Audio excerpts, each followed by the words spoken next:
Fala galera, vamos voltando aí então, dando sequência aí à nossa Guerra Fria. Saímos aí então da caça às bruxas, né? O plano do senador McCarthy, onde todos aqueles que eram contrários à ideologia capitalista era comunista e perseguido, tá certo? E vamos ver agora alguns casos específicos, né? Japão. Japão, como vocês sabem, foi totalmente destruído na guerra. Duas cidades, então, Hiroshima e Nagasaki, bomba atômica. Porém, em menos de 20 anos após a guerra, o Japão já era uma grande potência capitalista. Como isso é possível? É possível direcionando os investimentos. O Japão recebe, óbvio, investimentos norte-americanos. O plano Marshall vai atingir o Japão, ele vai pegar esse dinheiro emprestado e ele vai investir. Como ele vai investir? Ele vai investir principalmente na educação e na indústria nacional. O Japão, ele foca nas suas marcas. Vamos focar em quê? Vamos formar o nosso profissional, vamos criar as nossas marcas, o nosso produto. E em menos de 20 anos, o Japão tem o seu profissional e tem suas marcas consolidadas. E aí o Japão deixa de ser um país do Sudeste, lá, um país asiático, de uma economia instável, para uma grande potência capitalista.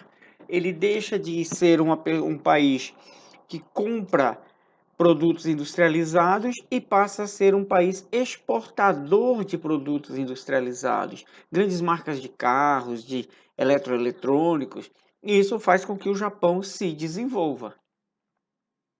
Vamos lá. Cuba. Cuba já vai para o caminho contrário. Enquanto o Japão sofre investimentos capitalistas dos Estados Unidos, Cuba já recebe investimentos dos soviéticos. Tem a Revolução Cubana, onde Fidel Castro, Che Guevara, eles conseguem tomar o poder, conseguem tirar o ditador, o líder cubano até aquele momento, Fulgêncio Batista, que tinha o apoio norte-americano. Isso faz com que os Estados Unidos se voltem contra Cuba. Tentam, em 1961, invadir a ilha, porém, nesse ataque chamado de invasão à Baía dos Porcos, o exército norte-americano é derrotado pelos guerrilheiros cubanos e, a partir daí, definitivamente, Cuba se alinha à União Soviética. Tem a questão de 1962, quando a União Soviética tem um plano de instalar bases de mísseis em Cuba. Aí os Estados Unidos promovem um bloqueio naval para que não deixe os navios soviéticos chegarem até Cuba para não instalar essas bases de mísseis. Tudo é aquela questão do medo, né? E quando isso acontece, Cuba ela é excluída da Organização dos Estados Americanos, ou seja, naquele presente momento, a OEA só é a Organização dos Estados Americanos capitalistas. O único estado que se pendeu para o socialismo, para o comunismo, foi excluído. E aí vem os golpes militares, os governos militares. Durante a década de 60, 70, na América Latina, vários governos assumiram apoiado pelos militares, ou os militares assumiram o governo. No Brasil, em 1964, tem a deposição de João Goulart, famoso Jango, e assume os generais militares. Aí tem uma frase, né, do secretário de Estado norte-americano: aonde for o Brasil, irá também a América Latina. Ele quer dizer que o Brasil é o maior país da América Latina, que ele vai se desenvolver com todo esse apoio norte-americano. No Chile, o general Augusto Pinochet entra no governo, dá um golpe em Salvador Allende, assume também aí Pinochet. Alguns anos depois, os Estados Unidos vai precisar quase que invadir o Chile para eles conseguirem tirar o Pinochet. Aí a frase de Nixon, presidente dos Estados Unidos: quero a economia do Chile pulsando. Então, e na Argentina, Isabelita Perón é deposta e assume o general Videla. Então vejam que nos três casos vão assumir generais. Nos 3 casos, são governos militares apoiados pelos norte-americanos. A grande questão é esse desenvolvimento do Brasil, essa economia pulsante do Chile, não aconteceu. Ficaram apenas nas promessas, ficou apenas uma forma de se controlar os países, mantendo eles longe de uma possível aliança comunista. Então, não tinha muito a ver com desenvolver o Brasil, desenvolver o Chile, a economia da Argentina que vai. Não, tinha a ver em manter o comunismo longe da América a qualquer custo. E nós sabemos que dentro desses países vão haver muitas perseguições. Quem não é a favor vai ser perseguido, exilado, preso, morto. No Brasil, segundo alguns órgãos aí de luta contra, que ainda lutam para que encontre pessoas desaparecidas, em média de 400 a 450 pessoas morreram ou desapareceram durante os 21 anos de governos militares. Fim da União Soviética. O comunismo soviético não proporciona bem-estar à população. Óbvio, o comunismo ele está mais ligado em desenvolver o Estado, fortalecer o Estado. E aí a população fica descontente com a corrupção. O alto escalão, os grandes comandantes, eles estão na riqueza, enquanto o povo está na pobreza. E aí vai surgir uma pessoa que ele vai ser crucial, que é o nosso amigo Mikhail Gorbachev. Ele, junto com o presidente norte-americano, o Ronald Reagan, eles vão se aliarem para ir dando fim nessa bipolaridade mundial, essa abertura, a volta do liberalismo, do neoliberalismo na economia. Essa abertura econômica começa aí, a partir de 1985, com Mikhail Gorbachev, da União Soviética, e Ronald Reagan, nos Estados Unidos. Inclusive, a frase "a nova ordem mundial" é atribuída a Ronald Reagan em uma reunião em 1985. E aí vão ser duas coisas que vão ser colocadas na Rússia. A perestroika, que é a abertura econômica. O que é essa abertura econômica? É abrir o país para produtos estrangeiros, para marcas estrangeiras. Uma das primeiras marcas que vão chegar, um dos primeiros símbolos do capitalismo a adentrar a antiga União Soviética, vai ser o McDonald's, vai ser a Coca-Cola. Então, quer símbolo maior do capitalismo norte-americano do que o McDonald's e a Coca-Cola? Eles vão chegar lá. E a Glasnost, reestruturação governamental, reorganizar, tirar toda aquela coisa só de militares, colocar pessoas, criar um sistema burocrático para que o governo funcione. Em 1991, dá-se o fim da União Soviética e cria a Comunidade dos Estados Independentes. Então, todos aqueles países que ficavam ali ao redor, que antes eram obrigados a fazer parte da União das Repúblicas Socialistas Soviéticas, passam agora a lutar pelas suas independências. E vai assumir Boris Yeltsin. Boris Yeltsin, ele assume com o apoio de várias nações europeias e dos Estados Unidos. Ele é um cara que segue a ideia de Gorbachev, uma ideia mais liberal.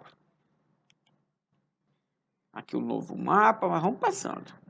E aí, outro símbolo desse fim da Guerra Fria, que é o fim ou a derrubada do Muro de Berlim em 1989. Então, o que antes era o símbolo da Guerra Fria, ele vai marcar também, ele vai continuar sendo o símbolo, mas dessa vez a sua derrubada, que vai marcar o símbolo como símbolo do fim da Guerra Fria. Tem hora que enrosca o negócio aí, rapaz, vamos lá.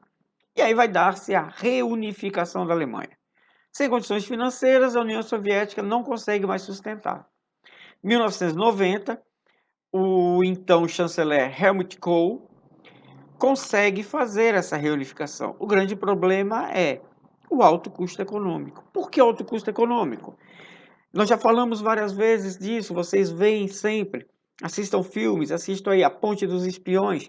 Vocês vão notar quando em filmes ou se pesquisarem imagens antigas, aí no nosso famoso Google, pelo YouTube, que alguns setores desses países orientais ou que ficaram aliados ao comunismo, eles não vão desenvolver no sentido assim do bem-estar para o povo. Enquanto do lado ocidental, a Alemanha vivia um lado de avanços tecnológicos, os cidadãos fazendo uso dessa tecnologia em suas casas, televisores, carros, telefones. O lado oriental não.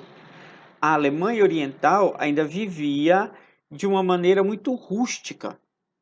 Eles ainda viviam como em 1945. Algumas construções não tinham nem sido refeitas, ainda havia destroços de prédios que remontavam à Segunda Guerra Mundial. Então, esse alto custo, porque tem que se reconstruir tudo isso daí, tem que se dar bem-estar para essas pessoas. Essas pessoas estão vindo, olha aí, problemas sociais, necessidade de entender, de estender a toda a população o nível de vida do lado ocidental. Que aí vai ser um problema, porque o lado ocidental tem um estilo de vida capitalista, acostumado com as coisas, e o lado oriental não. Então você vai ter que levar tudo isso para dentro do lado oriental. Agora vamos aí, né, por uma cronologia rápida dos fatos da Guerra Fria. Todos esses fatos que nós estudamos aí, nós vamos agora cronologicamente falar aí para vocês. 1945, Conferência de Yalta, onde decide a questão soviética e a ocupação da Alemanha. A Conferência de São Francisco, que vai criar a ONU para substituir a inoperante, ineficiente Liga das Nações, e do Conselho de Segurança. Conselho de Segurança que nós falamos, né? Para poder garantir que não houvesse nenhuma outra guerra. A Conferência de Potsdam divide a Alemanha em 4 zonas de ocupação, inclusive Berlim. Berlim também vai ser dividida em áreas de ocupação. Por isso que parte de Berlim fica com os soviéticos, parte fica com os norte-americanos, com os capitalistas. Apesar de que, como nós já vimos nos mapas, Berlim não ficava na linha ali da divisão territorial capitalista e socialista. 1948, criação da OEA, Organização dos Estados Americanos, que depois, em 48 e 61, Cuba vai ser banida. Então, 13 anos após a criação da Organização dos Estados Americanos, Cuba vai ser retirada por ter ficado ao lado dos comunistas. 1949, Revolução Chinesa. Partido Comunista, liderado por Mao Tse-tung, e o Partido Nacionalista, liderado por Chiang Kai-shek. Comunistas derrotam os nacionalistas e criam ou proclamam, né, a República Popular da China. Olha só que interessante, vocês que viram o outro vídeo, lembra que eu disse que vários países comunistas têm isso de colocar em seu nome de república. E nós sabemos, né, que República Democrática, República Popular, como se aquilo fosse algo que vai ter a participação do povo em tudo, e nós sabemos que não tem. E há também relatos na história que Mao Tse-tung ter sido um grande genocida, né? Que milhões de pessoas morreram na China durante o seu governo, que funcionava assim: você é contrário ao meu governo, então você é meu inimigo. Ele isolava regiões inteiras da China, não deixando passar suprimentos, as pessoas morriam de fome, sede, de frio, de calor, viviam, ele largava milhares de pessoas para morrerem na extrema miséria. Então, é meu aliado, ok, não é, fica para lá. Não vai ter nenhum ataque, mas também não vai ter nenhum apoio. As pessoas morriam de fome. 1950, Guerra da Coreia. Essa, né, como nós já vimos, não houve nenhum vencedor. Lutaram, não deu certo, divide. Seul, capital da Coreia do Sul. E, mano, eu sempre confundo o nome dessa capital aí da Coreia do Norte. Então, cria-se duas Coreias. E são assim até hoje. A Coreia do Sul capitalista, a Coreia do Norte, o maior regime comunista fechado da atualidade. 51. Pacto de Segurança Coletivo entre Estados Unidos, Austrália e Nova Zelândia. Então, um pacto capitalista para que se ajudem e ajudem a olhar ali a questão da Oceania. 55, Conferência dos Países Não Alinhados em Bandung, Indonésia, condenando o imperialismo e o neocolonialismo. Surge o Bloco do Terceiro Mundo. O que é isso aí, gente? Lá antes do início da Primeira Guerra, o imperialismo, as potências europeias invadem a África e a Ásia. Em 55, isso vai ser condenado. Então, elas vão ter que começar a se retirar e devolver os governos aos africanos, aos asiáticos. Infelizmente, vai ter, né, os acordos. Muitas nações vão ficar na mão de pessoas aliadas aos europeus. Então, até hoje, principalmente na África, existe muita guerra civil. Muita gente ainda morre dentro da África por conta desse imperialismo, desse neocolonialismo. Esse bloco do terceiro mundo hoje é chamado de países em ascensão ou países em desenvolvimento. Só que continua, só mudou o nome, né? As condições de vida dos povos ditos terceiro mundo ou em desenvolvimento, no qual se encaixa o Brasil, não mudou muito. 59, criação do BID, Banco Interamericano de Desenvolvimento, serve para ajudar na questão de empréstimos, financiamentos para grandes obras públicas. 59 também tem a Revolução Cubana. A questão 61, a tentativa de invasão da Baía dos Porcos. Os Estados Unidos vão ser derrotados. Também em 61 começa a questão da crise dos mísseis, mas ela se dá mesmo em 62. Em 61 também vai ser a construção do Muro de Berlim, ou seja, a conferência lá de Potsdam, né? Vamos voltar lá, que divide a Alemanha e Berlim em 4 zonas, se dá em 45, mas o muro só vai ser construído em 61. Por quê? Lembrem-se lá do outro vídeo. Vai se dar em 61 porque os Estados Unidos começam a investir, a reconstruir o lado ocidental, o lado capitalista. E as pessoas começam a demandar. Pega o beco do lado oriental para o lado ocidental. Aí a União Soviética vai lá e faz um muro. Não pode parar. 62, Cuba é excluída da OEA e a Argélia se torna independente da França. A Argélia já entrando aí entrando aí em pauta as lutas pela independência dentro dos continentes americanos e lá para a questão de fim do imperialismo. A Argélia vai ter o apoio do Bloco Socialista. 64, Guerra do Vietnã. A Guerra do Vietnã acontece a partir de 64, começa com problemas na Indochina, Laos, Camboja, Vietnã do Norte e do Sul.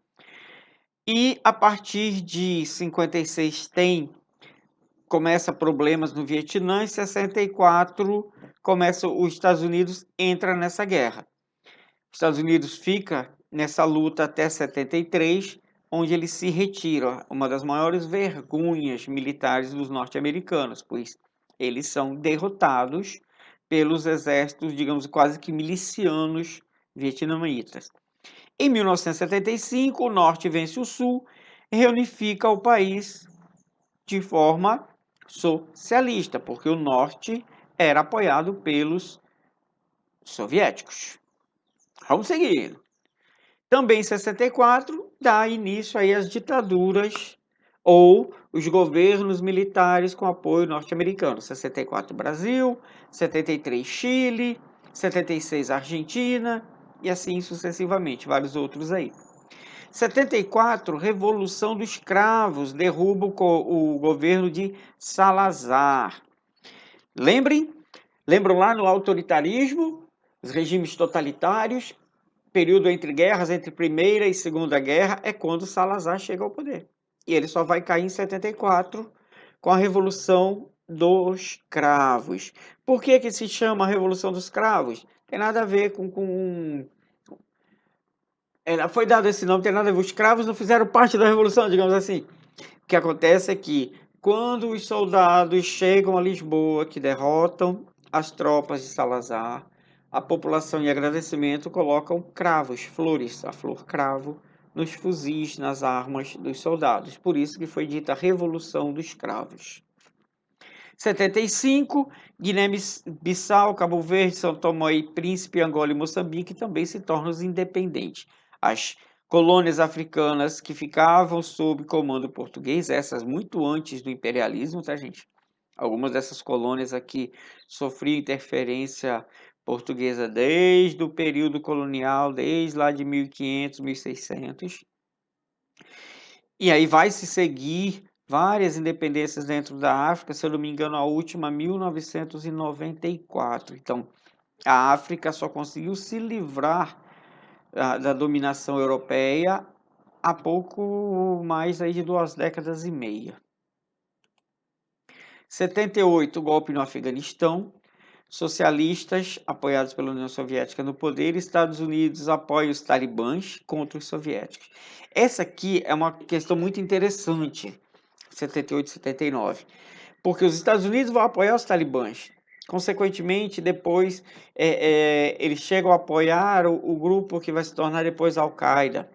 Depois, a Al-Qaeda e os talibãs não vão querer o excesso de interferência norte-americana. Esses grupos vão se tornar inimigos dos Estados Unidos depois. Mesma coisa aqui na Revolução Islâmica no Irã. O Ayatollah Khomeini derruba o Shah Reza Pahlavi e torna o Irã uma república islâmica xiita. Lembra lá do Islã? 2 grupos, sunitas e xiitas. Os sunitas menos radicais e os xiitas mais radicais. E aqui vai virar uma guerra pouco depois entre Irã e Iraque. Então, ainda em 79, desculpa, os Estados Unidos começa a financiar Saddam Hussein. E depois Saddam Hussein vai se tornar inimigo norte-americano. Também em 79, Margaret Thatcher assume o poder na Inglaterra, tornando a Grã-Bretanha um país mais neoliberalista. Ela assume como primeira-ministra. Na época foi um espanto uma mulher assumir o comando da Inglaterra, mas ela, como o próprio nome diz, né, Dama de Ferro, conduz muito bem a economia britânica. E a União Soviética intervém no Afeganistão, e começa essa briga lá no Afeganistão. Um pouco dessa história no Afeganistão é retratado no filme Rambo 3. E aí chega 1980, e aí começa a guerra Irã-Iraque. Detalhe, né? Lembro lá que nós estávamos conversando. Nesse período aí, o Iraque era bancado pelos Estados Unidos. Depois, os Estados Unidos também vai se voltar contra o Iraque. E 1980 é quando o Ronald Reagan chega ao poder. Isso daqui, esse projeto Guerra nas Estrelas, é muito bacana. Se você pesquisar sobre isso daí, era uma coisa muito interessante, assim. O projeto parecia cenas do filme Star Wars, como se tivesse satélites que iam identificar e poder interceptar mísseis, quase como se tivesse uma arma atirando raio laser lá de cima. Muito interessante isso aí. 1982, a guerra chega perto da gente, né? As ilhas de Malvinas, que elas eram sob o comando da Inglaterra, a Argentina tenta tomar, mas não aguenta. O exército inglês vence e reassume o poder nessas ilhas. E Israel invade o Líbano. Aí começa a briga também lá na questão judaico-islâmico. Essa guerra de Israel contra lá palestinos, aquela coisa toda lá ainda continua. 85, Gorbachev é eleito nos Estados Unidos e dá início, né, à reabertura política soviética. 89, queda do Muro de Berlim. E na Tchecoslováquia, o novo presidente começa a abertura, começa a divisão na Tchecoslováquia. E aí vai ter a divisão da República Tcheca e a Eslováquia. Antes, tudo isso aqui era governado pelos tchecos, mas os eslovacos eram outra nação. Então havia uma briga muito grande lá, que os eslovacos queriam a sua independência, não queriam mais ser comandados pelos tchecos.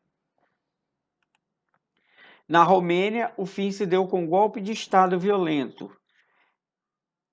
Condenou e executou Nicolau Ceausescu e a sua esposa no Natal de 1989. Então, briga também na Romênia. 1990, reunificação da Alemanha e aí a invasão do Kuwait pelo Iraque. Aí os Estados Unidos já intervém ao lado do Kuwait contra o Iraque. Aí os Estados Unidos já tem Saddam Hussein como inimigo. Guerra da Iugoslávia, também em 90, morre o Marechal Tito, e aí vão assumir um governo, digamos assim, mais liberal. E várias nações que viviam dentro do território iugoslavo vão se tornar independentes. A Sérvia, Montenegro, a Kosovo, eslovênios, macedônios, bósnios, todos vão aos poucos conquistando. Óbvio, vão ter algumas lutas aí.